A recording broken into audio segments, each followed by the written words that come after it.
E aí, Heracles, tudo bem? Espero que sim. Pessoal, estamos de volta ao segundo semestre do ano de 2021, volta às aulas. Estamos dando início hoje, nessa sexta-feira, ao capítulo 3, né? 16ª aula, unidade A. Nós vamos dar início ao sistema circulatório, linfático e urinário. Isso está numa parte 1, a gente vai dividir esse assunto.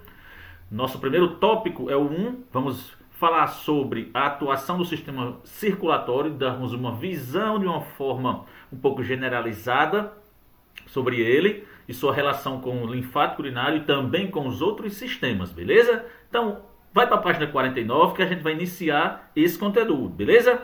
Bora lá! Aí está o livro, né? Nós estamos usando, as mídias de contato. Antes, corrigir a atividade da semana da última semana, no caso, de junho, né? Faz um pouco de tempo, mas nós temos que fazer a correção daquele assunto sobre a reprodução humana, o último tópico daquele capítulo. Então, bora lá. Primeira questão. Coloque os seguintes acontecimentos na ordem em que ocorrem: parto, ovulação, gravidez, fecundação, fixação na parede do útero, amadurecimento do ovócito. Então a gente vai pegar esses acontecimentos durante a gravidez e colocar numa sequência. E para que tudo se dê, para que dê início ao processo de nascimento, é preciso que nós tenhamos as células reprodutivas maduras. Então, o primeiro tópico é o amadurecimento do ovócito. Então, a célula reprodutiva feminina, chamada de ovócito, lá no ovário, vai amadurecer. Sem isso acontecer, então não tem como engravidar. Após isso, nós vamos entrar no tópico 2, ovulação, que é quando o óvulo ele sai do ovário e cai na tuba uterina, para dar então o terceiro tópico, que é a fecundação. Então lá o ovócito, lá na tuba uterina, fica de boa, esperando quem chegar? O espermatozoide. Então quando o espermatozoide chega lá e os dois se juntam, a gente tem a fecundação. Após a fecundação, o ovócito, que agora é chamado de óvulo, ele vai descer pela tuba uterina e vai entrar para o útero. Chegando no útero, ele vai procurar um local para se fixar. Então, a fixação na parede do útero é o processo seguinte. Daí então vem a gravidez, finalizando com o parto. Vamos para a questão 2. O que é um parto prematuro? Então, pessoal, o parto prematuro é um parto que acontece antes dos 9 meses da gestação, certo? Que a gente mais popularmente conhece. Mas a medicina, os médicos e até mesmo as mães se habituam a trabalhar em semanas, né? O geral são os meses, 9 meses de gestação, mas é no desenvolvimento do embrião, feito pela ginecologista, pelo médico que acompanha aquela mãe, ela vai trabalhar a partir de semanas, porque nas semanas acontece o desenvolvimento de certas partes do corpo. Então, o bebê, sistema circulatório, por exemplo, uma certa semana tem que estar feito, tem que estar funcionando perfeitamente. Na 8ª semana, 9ª, 10ª e até chegar na 37ª. Se o neném nascer semanas antes da 37ª, nós chamamos isso de parto prematuro, que é o que acontece quando o bebê nasce antes das 37 semanas da gestação. Terceira, quarta e quinta questão. É preciso que a gente dê uma olhada nesse desenho aí e bora lá. Terceira questão. Qual letra aponta para a placenta? Então, letra A, B, C, D, E, F. Então, a placenta é um órgão, certo, da gestação que está preso à parede do útero e que vai ajudar nas trocas de gases e nutrientes entre a mãe e o bebê. Sem a placenta não tem gestação. Então é muito importante que ela esteja sempre firme, sempre totalmente presa à parede do útero para que uma gestação aconteça de forma normal e sadia. Então eu tenho aqui a letra A, a placenta. Quarta, qual a letra aponta para o cordão umbilical? O cordão umbilical é somente um tubo que liga a mãe ao bebê, através, logicamente, da placenta. Então, parece com um paninho aqui, o neném está aqui na barriga da mãe. Esse paninho, na realidade, aqui é um tubo, chamado de cordão umbilical, que vai ligar a mãe ao bebê para acontecer essas trocas. Então, letra B. E na quinta, qual letra aponta para o canal vaginal? Que é o local por onde a criança vai passar se o parto for normal. Se o parto for cesáreo, então vai haver um corte na barriga da mãe, até chegar na parede do útero, com muito cuidado para que não corte o bebê, e a partir daí vai puxar o neném, parto chamado de cesariana, parto cesáreo. Então, no caso aqui, se for normal, ele vai passar pelo canal vaginal, representado pela letra C. E vamos para a aula. Hoje o objetivo da aula é a gente dar uma olhada no sistema circulatório, ver as partes principais e como elas são divididas e onde está localizado. Ver um pouco também da interação entre os sistemas linfático e urinário e também com outros sistemas, porque na realidade o nosso sistema urinário, o nosso sistema circulatório junto com o urinário, junto com o linfático, que é o capítulo que nós vamos estudar, está interagindo com todos os outros sistemas, com o nervoso, com o endócrino, com o respiratório e com o digestório. Então a gente precisa fazer essa associação, mas a gente vai fazendo isso aos poucos para nós termos uma visão que vai sendo gradativa e a gente vai fazendo entendimento a partir de poucas partes para a gente juntar e ver como funciona o corpo inteiro. Então bora lá! Aqui eu tenho um desenho mostrando o nosso sistema circulatório, também chamado de cardiovascular. Os dois nomes estão corretos. Cardio, porque vem de cardio, coração, vascular, vaso, coração, cardiovascular. Circulatório, porque circula. Então, é um sistema bem interessante, para não dizer difícil, onde ele tem vários detalhes e que, dependendo do nosso organismo, pode-se ter um funcionamento perfeito durante toda a sua vida ou devido a fatores externos, principalmente de saúde, hábitos alimentares, pode provocar danos que pode levar à parada, a famosa parada cardíaca, o infarto do miocárdio, podendo até mesmo levar à morte. Mas a gente vai ver isso no final do capítulo, falando um pouco sobre os problemas de circulação. Então ele é um sistema feito pelo coração, pelos vasos sanguíneos, que a gente vai estudar, são 3 tipos de vasos sanguíneos, e, logicamente, pelo sangue. Então, esse conjunto forma o nosso sistema circulatório. Está aqui o coração, é um órgão muscular feito de um músculo especial, só tem no coração esse tipo de músculo, é diferente do músculo dos braços, das pernas, os outros músculos dos outros órgãos, do estômago, intestino, ele é um músculo próprio, só tem ele, é o músculo cardíaco, que funciona como uma bomba, dessa que a gente tem em casa, que leva água lá para a caixa d'água, tira da cisterna lá para a caixa d'água, bombeando água. Então, no caso do coração, vai bombear sangue. Então, aqui eu tenho esse bombeamento através de canos, assim como o cano leva água lá para a caixa d'água, logicamente eu preciso de canos pelo corpo que leve o sangue para todas as partes. No caso, os canos são os vasos sanguíneos, chamados de veias, artérias e capilares. São os mais famosos. E nós temos, por fim, o sangue. Vamos dizer assim, um órgão, um tecido que nós vamos possuir, não órgão, um tecido que nós possuímos no corpo na forma líquida e que vai levar os nutrientes para todas as partes do nosso corpo, beleza? Então aqui eu tenho o sistema circulatório com a função de transportar substâncias. Essas substâncias podem ser boas para o corpo ou podem ser ruins. Então, dependendo do que você leve e para onde levar. Então, ele é responsável pelo transporte de todas as substâncias químicas no nosso corpo. O sangue vai levar até as células essas substâncias químicas, porque elas necessitam para que funcionem, logicamente, se mantenham vivas. Uma célula é um ser vivo que precisa respirar e precisa se alimentar, precisa de água. Então essa célula vai receber isso através do sangue e vai dar alguma coisa, no caso ruim, para o sangue levar embora, porque ela também vai fazer tipo o xixizinho dela, vai eliminar o gás carbônico dela e ela não quer aquilo ali perto dela, das células, célula do cérebro, qualquer célula do seu corpo.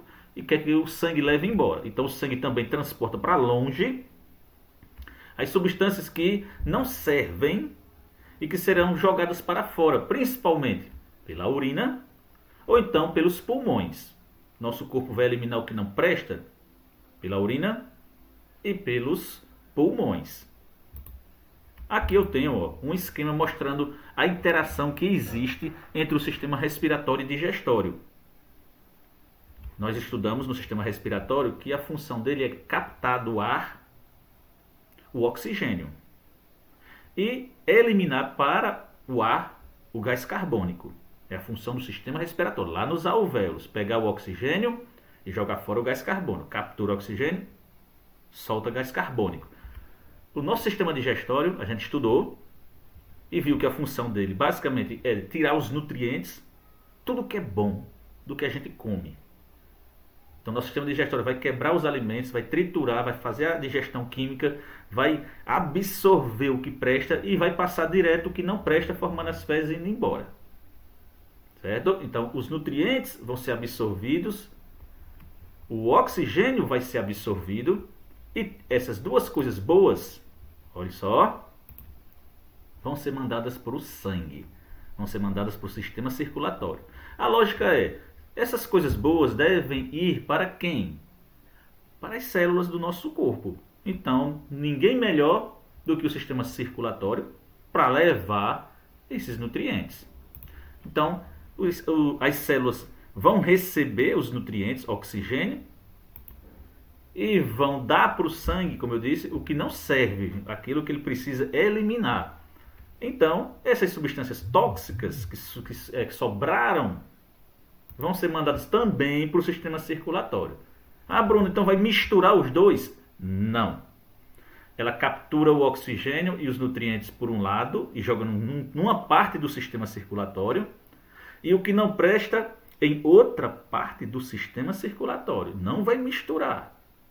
Aí, essas coisas que não prestam, o sistema circulatório, separado do que presta, vai levar principalmente para o sistema respiratório, os pulmões, porque é por lá que vai ser jogado o nosso gás carbônico. E, olha só, não vai para o sistema digestório mais, viu? O que não presta vai para o sistema urinário. Então eu tenho já 3 aqui, ó, respiratório, digestório, circulatório. Né? Apareceu o urinário agora. Então esses 4 sistemas já interagem. Ó. Bruno, mas aqui não repetiu o sistema respiratório? Sim, porque o oxigênio vai entrar e o gás carbônico vai sair pelo mesmo sistema. Já os nutrientes entram pelo digestório, sai o que não serve pelo urinário. Aí eu tenho essa figura para mostrar onde está o nosso coração. Não o sistema circulatório, porque ele se espalha por todo o corpo. Mas o coração é um órgão, como eu disse, muscular, funcionando como uma bomba para levar o sangue a todas as partes do corpo. Ele se localiza bem no meio do peito, uma região chamada de mediastino, entre os pulmões, num contato direto. O coração, ele possui uma pele bem fina em torno dele, fina, macia e escorregadia. O pulmão também possui uma camada macia e escorregadia, para evitar o atrito. Então, nós respiramos, então o pulmão ele incha, ele esvazia, ele esvazia, o coração, a mesma coisa vai fazer, inchar, crescer e diminuir fazendo os batimentos, que a gente vai ver daqui a pouco, mais na frente, como são chamados esses movimentos, que pelo atrito poderia provocar lesão, mas por essas camadas protetoras que existem bem entre um e outro, eles, vamos dizer, relam um no outro, se esfregam um no outro, mas não gera atrito, não gera dano. Essas capas são chamadas de pleura, que é uma capa que o pulmão tem, e o pericárdio, que é uma capa que o coração tem. Assim, o coração ele não sofre dano ao ficar, como eu disse, se esfregando, relando, ralando nos pulmões. Isso acaba protegendo ele. Aqui está uma foto, digamos assim, uma imagem mais detalhada do coração, mostrando como ele é por fora. Então, por fora nós vamos ter basicamente veias e artérias, ó, que se espalham por ele para levar os nutrientes, o oxigênio para o próprio coração na parte externa e capturar o gás carbônico também para poder eliminar através do sistema respiratório. Então, até mesmo o coração precisa de nutrientes e de oxigênio. Não é por dentro que ele vai fazer isso, e sim por fora. A nutrição do próprio coração é feita por essas artérias, chamadas de coronárias, e veias, chamadas de cardíacas. Então elas vão ajudar na nutrição e na coleta do que não presta do coração. Alguns corações podem estar com um pouquinho de gordura, mais ou menos. Sempre é bom ter menos, porque essa gordura ela pode atrapalhar o funcionamento das artérias e das veias cardíacas, entupindo. E se entupir uma dessas artérias, principalmente as coronárias, não vai vir para o coração oxigênio. Então o coração ele pode sofrer um infarto, que é quando falta oxigênio nas paredes externas do coração. Então ele para de bombear, parando, consequentemente pode vir a óbito. Aqui eu tenho ele na parte interna, né? Como é que você vê o coração por dentro? O coração, quando você abre ele e vai estudar anatomicamente, ele é feito por 4 cavidades. 1, 2 superiores, 1, 2 inferiores, chamadas de átrios e ventrículos. Nós temos aqui o átrio direito, porque a imagem ela é invertida. Você tem que pensar no átrio direito, vendo o seu coração. Então, está dentro de você, seu braço direito, átrio direito. Então, essa imagem é como se você estivesse vendo de frente para outra pessoa, no peito de outra pessoa. Então, você vai ver o átrio direito, não na sua visão, e sim na visão da pessoa que está com o coração. Então, tem que tomar muito cuidado. A foto parece invertida. Bruno, mas esse lado aqui não é o esquerdo, a minha mão esquerda aqui, ó. Não, aí você tem que pensar pelo ponto de vista que você está no seu peito, tá certo? Então inverte a imagem quando você vê no livro. Aí eu tenho o átrio esquerdo, aí eu vou ter o ventrículo direito e o ventrículo esquerdo. Sempre o coração vai receber sangue pelos átrios, o sangue chega por cima, ó, através desses furinhos aqui, ó, 1, 2, e esse grandão 1, 2 aqui, ó, esses 2 canos de baixo, eu vou mostrar daqui com mais detalhe, e vai sair por baixo, ó. O sangue enche, quando chega aqui vai sair por aqui, ó, e vai sair por aqui, ó. Mostrar agora. Aqui está o coração com as veias cava, a superior que vai trazer o sangue dos órgãos superiores, a região principalmente da cabeça, e a veia cava inferior trazendo o sangue das partes mais inferiores do corpo, pescoço para baixo.